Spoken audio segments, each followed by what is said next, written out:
Massdrop is an online group buy site with a large variety of products. Products can reach well below their MSRP, averaging around 50% off. Click the first link in the description to sign up.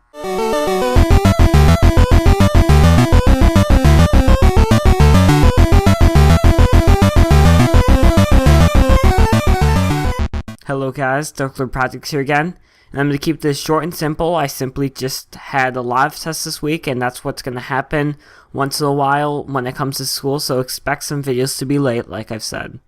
So this build is a $375 dedicated GPU gaming PC build. So let's get started. So the CPU is the Intel PENTIUM G3258, which is $69.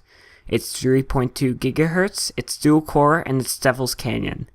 So this is a great processor for any budget build because it has pretty good speeds at a decent price. For around $70, 3.2 GHz, which can be overclocked but I don't recommend it, can run most games at pretty decent settings.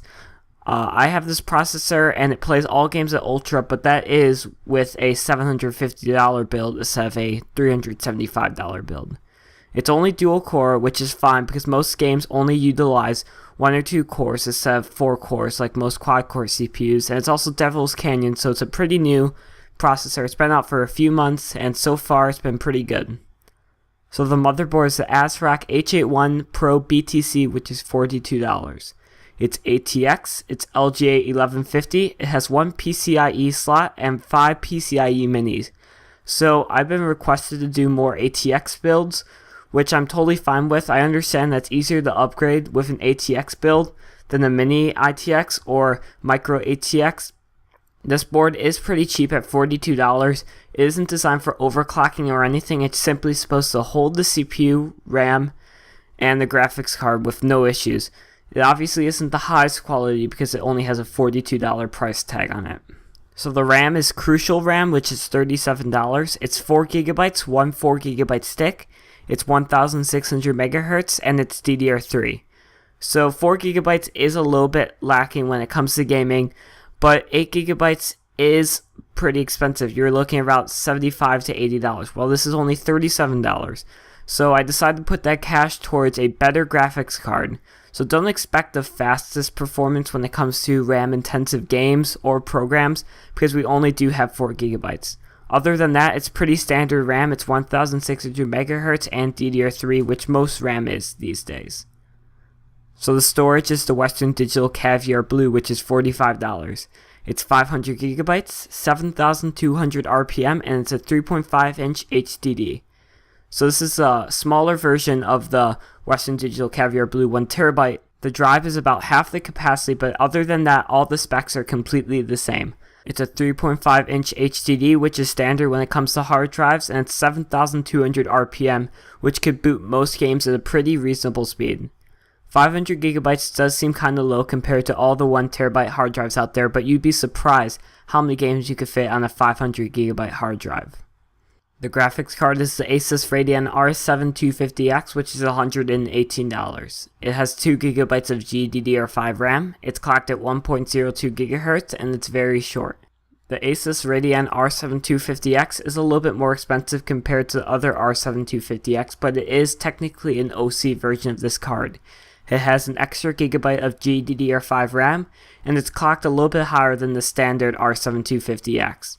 It is a little bit more expensive, but as you can tell, it does have some better specs, so making it still pretty good price to performance.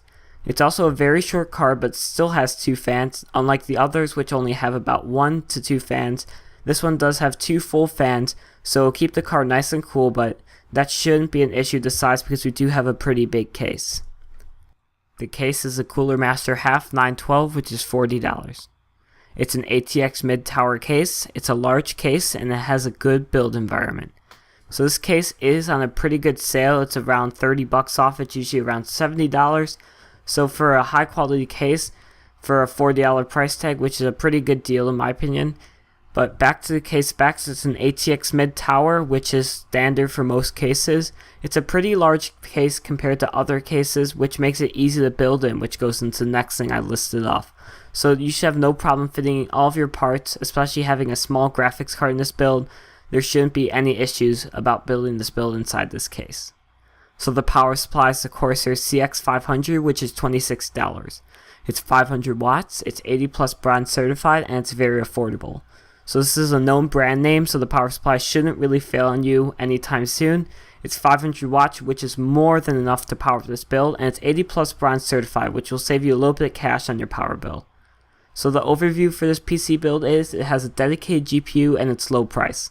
This build overall is pretty inexpensive, but it'll most likely play most games at ultra settings at possibly 30 frames per second. It'll for sure be able to play every AAA game you throw it at least low settings, because that's the benefits of having a dedicated GPU instead of an APU. I think I did pretty good on this build. It doesn't have the highest quality parts like my APU builds do, but it does have pretty good performance for the value. So guys, make sure you check out purepc.net. It's a great forum for talking about anything tech related. You could talk about your PC build you just made, or about a new Android Wear watch that came out. So that's pretty much it, guys. Like, comment, and subscribe, and I will see you later.